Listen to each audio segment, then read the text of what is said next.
So after that brief refresher on how the Western Roman Empire starts to fall to the hands of the Goths and who the Goths are, let's take a look now at the Eastern Roman Empire, also referred to as Constantinople. So just going back a little bit as far as to how Constantine comes to power. Remember, Emperor Diocletian decides to break up his huge Roman Empire into 4 sections. And by doing this, he creates kind of like a main leader and a junior leader. And the main leader is called the Augustus, and the junior leader is called the Caesar. But don't confuse those with the people.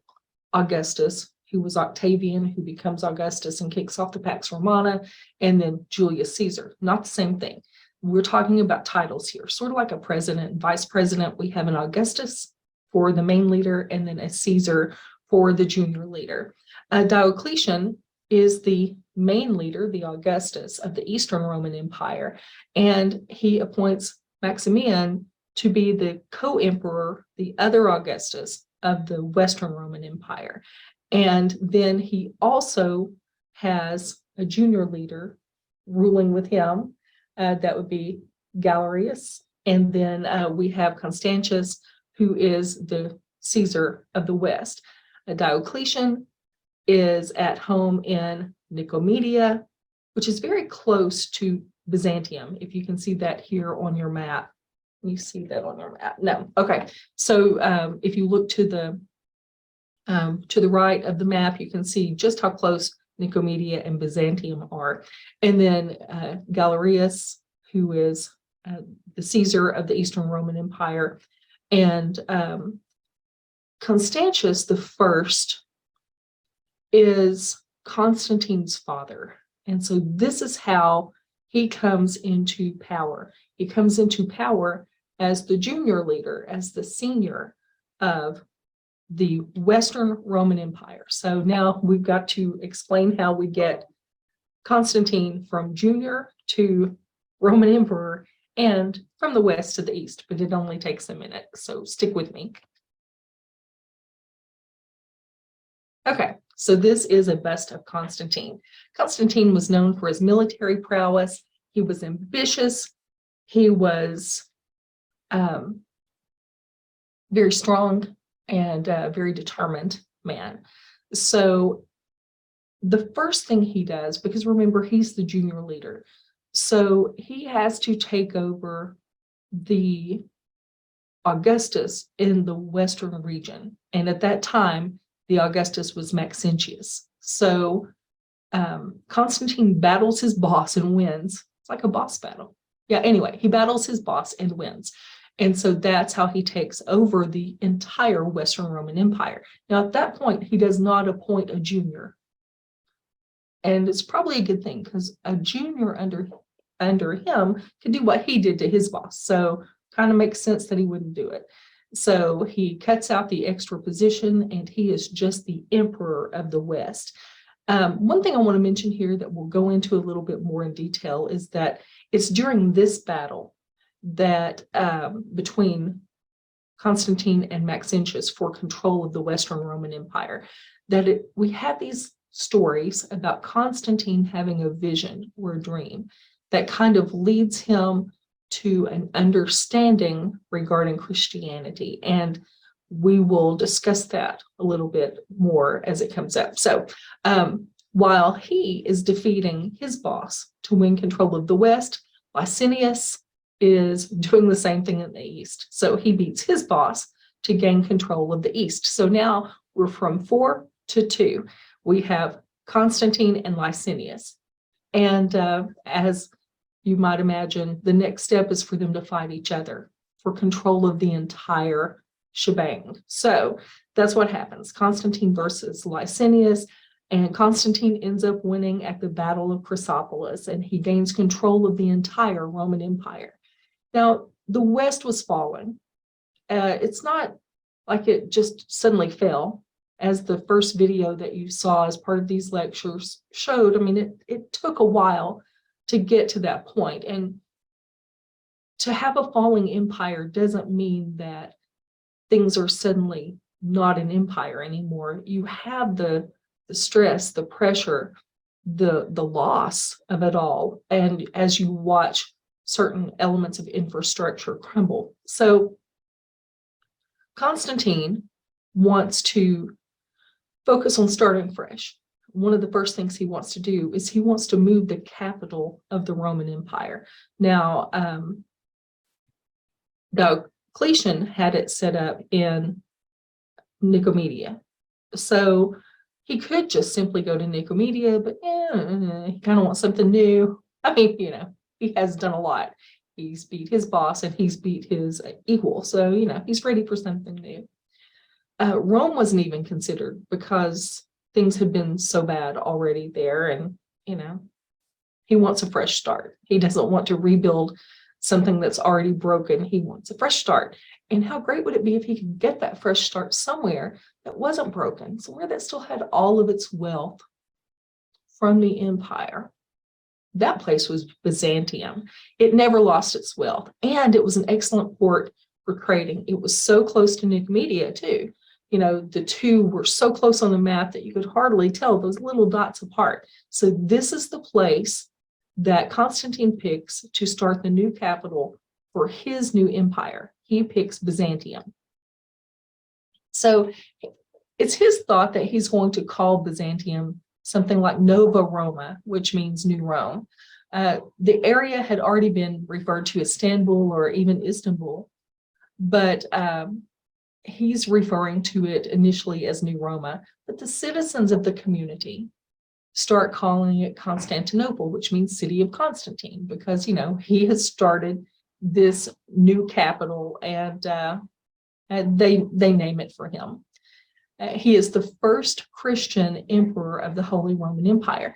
And this is where we have that vision coming into play. Some people say he didn't really convert, but some people say his mother was a Christian, so he kind of wanted to support her, or at least not have her hurt, because this was a period of time until Constantine's conversion.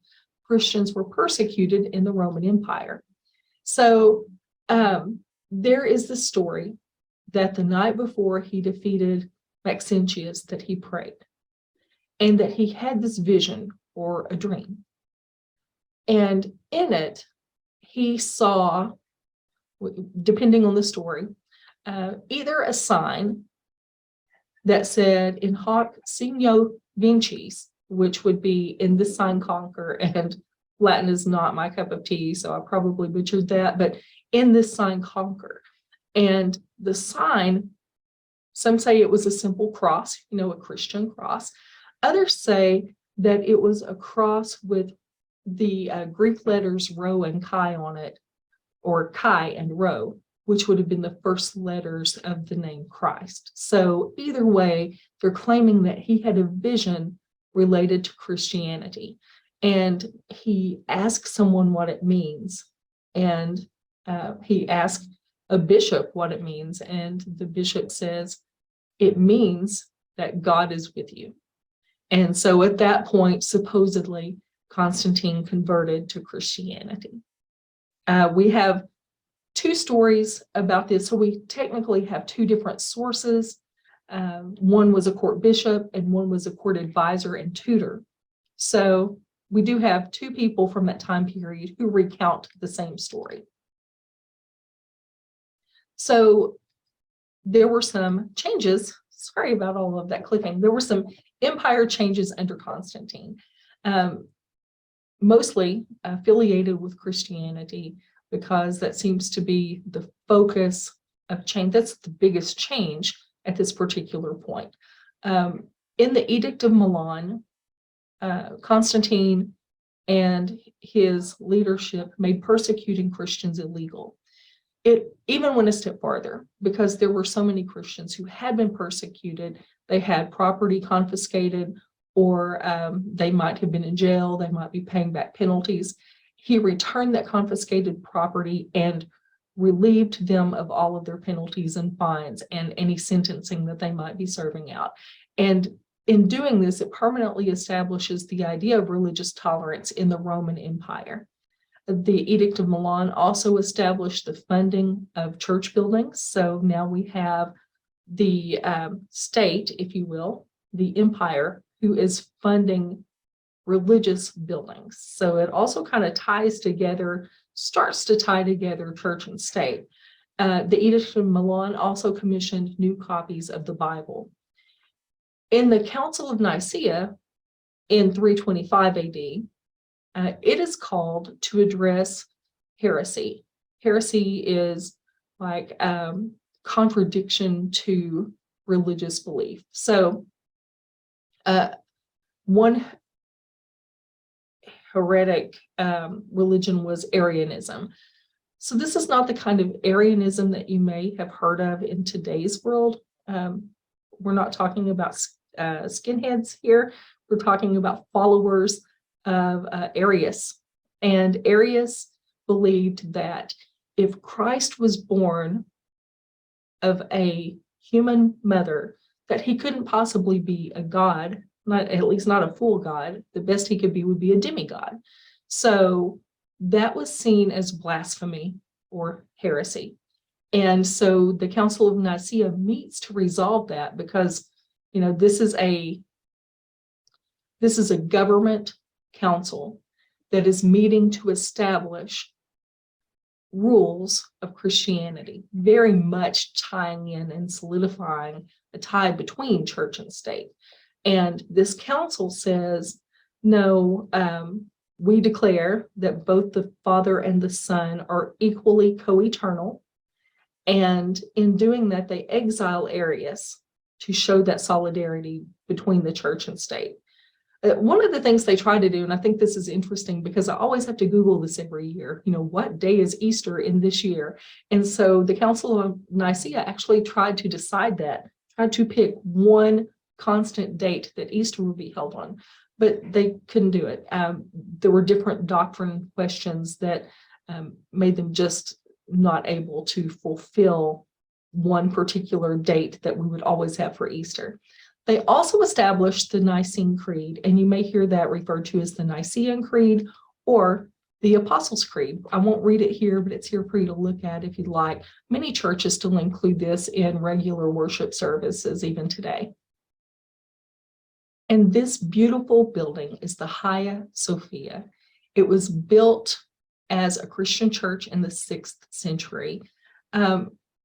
Built by Emperor Justinian I, this particular one that we're looking at, but it has a longer history than that. And we'll look at it in just a second. But so this is a Christian church. It later becomes a mosque associated with Islam. It becomes a museum. It becomes a mosque again. It just shows the cultural changes, including all of the elements of Christianity and Islam and their impact in this region. Constantinople was very rich in culture because as a port city, lots of people were coming and going, and there were exchanges of different religious ideas and different cultural practices. So I mentioned Justinian I. I mean, he's the one who built the image that we saw on the last slide, but it actually began much earlier. Constantine ordered a church built on this site, a Christian church built on this site in 324, because it had been the site of a pagan temple. So he was symbolically replacing paganism by destroying the old pagan temple and putting a Christian temple in its place. But it was damaged in 404 by a fire and was rebuilt by Constans I. So it was rebuilt, it was rededicated again by Theodosius II in 415, but then it burned again. So that's when we end up with the version that we now know as the Hagia Sophia, the image that you saw in the past. And there is a video on the next slide, so be sure to watch that, and that will wrap up this set of lecture notes for this unit.